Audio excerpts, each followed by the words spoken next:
반갑습니다. 허명 목사입니다. 성경에는 하나님과 만난 사람들이 새로운 삶을 살게 되고 사명에 사는 인생으로 변화된 기록이 많이 있습니다. 누구든지 하나님과 만난 사람은 새 사람이 되었고 나는 새로운 인생을 산다고 할 정도로 변화된 삶을 경험하게 됩니다. 마음이 슬프던 사람, 괴로움이 있는 사람도 하나님을 만나면 위로를 받습니다. 나는 실패했다, 인생 나고자라고 생각하며 괴로워하던 사람도 하나님과 만나면 나는 무엇이든지 할 수 있다는 자신감이 생기고 용기를 얻게 됩니다. 억울하고 분하여 잠 못 이루던 사람도 하나님을 만나면 사랑하는 마음, 용서하는 마음이 생겨나서 기뻐합니다. 나는 물려받은 재산도 없고 가난하다. 돈도 백도 없어 불행한 사람이라고 생각하던 사람도 하나님을 만나면 나에게는 부자 아버지가 있다고 합니다. 나는 최상의 백을 얻었고 부유한 사람, 하나님의 사랑을 받는 자녀라는 자부심을 가지게 됩니다. 방탕하게 살며 죄악된 길을 떠나지 못하던 사람도 하나님을 만나면 회개하고 죄악된 생활을 버리며 천국 백성이 되어 가나안 행군에 참여하는 사명자의 길을 가게 됩니다.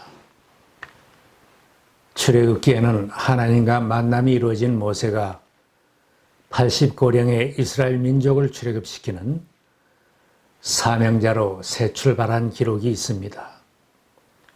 이집트의 왕자로 살던 그가 40세 한창 나이에 이집트 사람을 죽이고 미디안 광야로 도망을 쳐서 40년간 양치기를 하며 살았습니다. 모세는 출생 후 석 달 만에 나일강에 버려졌지만 바로의 딸에게 입양이 되었습니다. 친어머니의 품에 안겨서 6년간 신앙교육을 받으며 자랐고 바로의 왕궁에서 34년간 이집트 사람의 지혜를 배워서 말과 일에 능력이 있는 청년이 되었습니다. 동족을 위하는 열정이 있어 힘으로 지도력을 행사하다가 사람을 죽이게 되었고 지명수배가 되어 미디안 광야로 도망을 쳐서 처가에서 양치기를 하며 숨어 살게 되었습니다. 40세 한창 나이에 그는 무엇이든지 할 수 있다고 자부하며 동족을 도우려고 했지만 실패하고 말았습니다. 도망을 가 미디안 광야에서 양치기를 하던 모세가 호렙산으로 양을 몰고 갔을 때 주님의 천사가 가시나무 떨기 불꽃 가운데 나타났습니다. 모세가 그 광경을 보고 놀랍게 여겨 알아보려고 가까이 다가갔을 때 하나님께서 모세야, 모세야 하고 그의 이름을 부르셨습니다. 모세가 그 부르심에 대답하였습니다. 예, 제가 여기 있습니다. 하나님과 모세와의 만남이 이루어지는 순간입니다. 나는 너의 조상의 하나님, 곧 아브라함의 하나님, 이삭의 하나님, 야곱의 하나님이다. 나는 이집트에 있는 나의 백성이 고통받는 것을 똑똑히 보았고 또 억압 때문에 괴로워서 부르짖는 소리를 들었다. 이제 나는 너를 바로에게 보내어 나의 백성 이스라엘 자손을 이집트에서 이끌어내게 하겠다. 하나님께서 모세를 부르시고 사명을 주실 때 모세는 감당할 수 없었기에 이런 대답을 했습니다. 제가 무엇이라고 감히 바로에게 가서 이스라엘 자손을 이집트에서 이끌어내겠습니까? 하나님께서 모세를 부르실 때에 모세의 형편과 이스라엘의 형편을 보면 그에게서 순종의 대답이 쉽게 나올 수 없는 상황입니다. 그는 도망친 죄수가 되어 외국의 광야에서 40년을 양치기를 하면서 숨어 지내다가 어느덧 80세가 되었습니다. 세상을 향한 희망을 다 포기하고 나는 무력합니다. 내 힘으로는 이제 아무것도 할 수 없구나 하면서 광야에서 양만 치고 있는 형편입니다. 이집트에 남아있어 중노동에 시달리는 이스라엘 백성들도 여전히 비참한 처지를 벗어나지 못하고 있습니다. 백성들이 고통 속에 탄식하며 부르짖는 소리를 하나님이 들으셨다고 했습니다. 이스라엘 자손이 고된 일 때문에 탄식하며 부르짖으니 고된 일 때문에 부르짖는 소리가 하나님께 이르렀다. 모세는 자신이 없었지만 모세의 형편과 이스라엘의 모든 형편을 다 아시는 하나님께서 모세를 만나주시고 모세에게 새로운 사명을 주셨습니다. 하나님은 모세가 바쁘게 일하는 중에 부르셨습니다. 모세가 어릴 적에는 이집트 왕국에서 자라고 생활했습니다. 힘이 있고 혈기왕성한 청년 시절에도 편안하게 지냈을 것입니다. 그러나 지금은 80세가 된 나이에 양떼를 몰고 광야를 지나고 산비탈을 올라가면서 쉴 틈이 없이 일을 해야 하는데 하나님께서 바쁘게 일하는 중에 그를 부르셨습니다. 하나님은 언제나 부지런히 일하던 사람을 불러내십니다. 하나님께서 엘리야에게 엘리사를 후계자로 세우라고 하셨는데 엘리사는 밭을 갈고 있다가 엘리야의 부름을 받고 제자로 따라 나섰습니다. 베드로와 안드레, 야고보와 요한은 고기잡이를 하다가 예수님에게 부름을 받고 제자로 따라 나섰습니다. 예수님은 세관에서 일하던 마태를 불러내셨습니다. 모두가 일하다가 부름을 받았습니다. 사탄은 한가하게 놀고 있는 사람을 불러내겠지만 하나님은 열심히 일하던 사람을 불러 새로운 일을 맡겨주십니다. 우리들이 생업 현장에서 열심히 일을 하고 있을 때 주님께서 나를 부르시고 새로운 일을 하라고 부르실 수도 있습니다.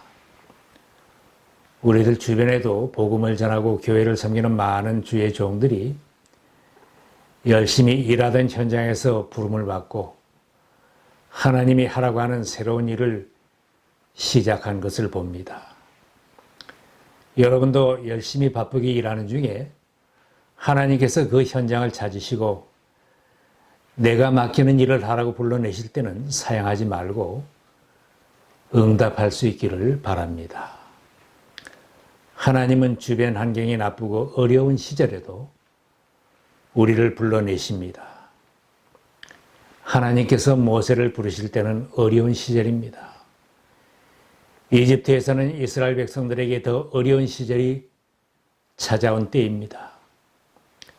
이전 왕이 죽고 새 왕조가 들어서면서 이스라엘 백성들은 더 고된 노동으로 시달리고 있었습니다.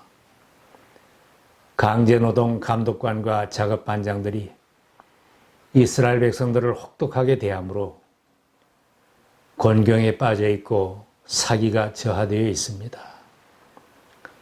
40년 전에는 모세가 젊어서 힘도 있었고 왕자의 신분으로 권력도 있었지만 지금은 이방 땅의 양치기일 뿐입니다.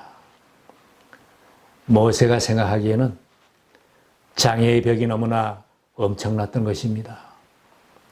이런 형편과 환경에서 내가 어떻게 하나님께서 말씀하신 일을 감당할 수 있겠는가 생각하니 선뜻 대답할 수가 없었던 것입니다. 제가 무엇이라고 감히 바로에게 가서 이스라엘 자손을 이집트에서 이끌어내겠습니까?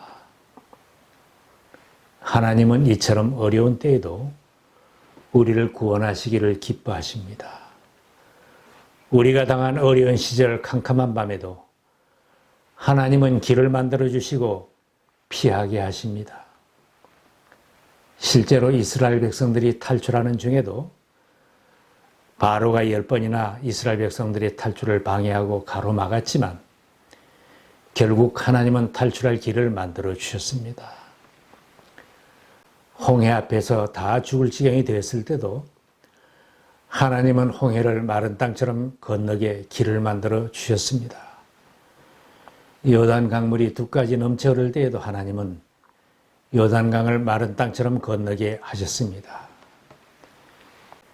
지금이 나의 어려운 시절이고 내가 가장 힘들어할 때도 주님은 나를 부르실 수 있습니다. 교회들이 힘을 잃고 신앙인들이 세상으로 달려가고 복음을 전하는 일이 심히 어려운 이때에 복음을 전하고 주님을 섬기라고 나에게 직분을 주시고 부르실 수도 있습니다. 세상 사람들은 점점 더 불신앙적으로 변해가고 나는 자신이 없고 나의 힘으로는 감당할 수 없지만 이런 때가 하나님께서 우리를 위해 일하시는 때입니다. 나는 내 재산과 내 능력으로 무엇이나 다 할 수 있고 먹고 사는 것에 부족함이 없다고 하는 사람이 하나님을 만나 사명자로 산다고 하는 사람은 별로 없습니다. 많은 사람들이 성공하고 힘이 있다고 할 때보다는 연약하고 지쳐 있을 때, 병들어 죽을 지경이 되었을 때에, 눈물 젖은 빵을 먹을 때에 하나님을 만났다는 간증을 합니다. 그리스도인이 내가 받은 교육, 나의 건강, 나의 사회적인 위치에서 자신 있게 살아갈 수 있다는 프라이드는 마땅히 가져야 합니다. 그러나 전능하신 하나님 앞에서 겸손하게 자신을 비우고 낮추는 사람을 하나님은 만나주십니다. 하나님, 나는 지금 너무 힘들어요. 지금 내 인생은 바닥까지 내려와서 더 내려갈 데가 없습니다. 주변에 돕는 사람도 보이지 않습니다. 하나님, 나는 어떻게 해야 하나요? 지금 이런 어려운 형편이라면 은혜 받을 때입니다. 나를 찾아오시는 하나님, 나의 이름을 불러주시는 하나님 앞에 겸손하게 응답하는 사람은 모세처럼 새로운 삶을 살고 사명자로 나설 수 있습니다. 하나님은 지난날에 우리가 실패한 것도 다 아시지만 부르십니다. 하나님께서 왜 모세를 만나 주셨겠습니까? 지난날의 모세의 실패를 다 아시고 꿈을 잃고 좌절해있는 모세를 위로해 주시고 새로운 삶을 살도록 그를 부르신 것입니다. 모세가 이집트 왕자의 신분으로 있을 때에는 자신은 강하다고 자부했고 자신의 힘으로 동족을 능히 도울 수 있다고 생각했지만 실패로 끝나고 말았습니다. 이제는 자신감이 남아있지도 않은 나약한 존재, 순한 사람이 되었습니다. 나는 입술이 둔하고 지도력도 없고 사람들이 나를 따르지 않을 것이라고 자신의 부족함을 깊이 실감하는 때에 하나님께서 그를 부르시고 위로하시고 용기를 주시면서 사명을 주셨습니다. 내가 너와 함께 있겠다. 내가 이 백성을 이집트에서 이끌어낸 다음에 너희가 이 산 위에서 하나님을 예배하게 될 때에 그것이 바로 내가 너를 보냈다는 징표가 될 것이다. 하나님께서 위로하시고 격려하시며 모세와 함께 있겠다고 하실 때 순종한 모세는 이스라엘 민족을 출애굽시키는 큰 일을 완수하였습니다. 누구든지 하나님과 만난 사람들은 하나님의 위로를 받고 격려를 받습니다. 나는 죽을 수밖에 없는 죄인이라고 애통하던 사람들도 용서를 받고 위로를 받고 새로운 삶을 시작하며 사명에 사는 하나님의 사람이 됩니다. 하나님께서 오늘 우리를 찾아와 부르신다면 모세처럼 예, 제가 여기 있습니다. 응답할 수 있기를 바랍니다. 응답하는 우리들에게도 모세에게 하신 것처럼 하나님이 함께 해주시고 능력의 지팡이를 들려주시며 필요한 은사, 필요한 능력, 필요한 물질, 필요한 사람까지 붙여주시면서 가서 복음을 전하며 주님을 섬기며 새로운 삶을 시작하고 사명에 살라고 인도하실 것입니다.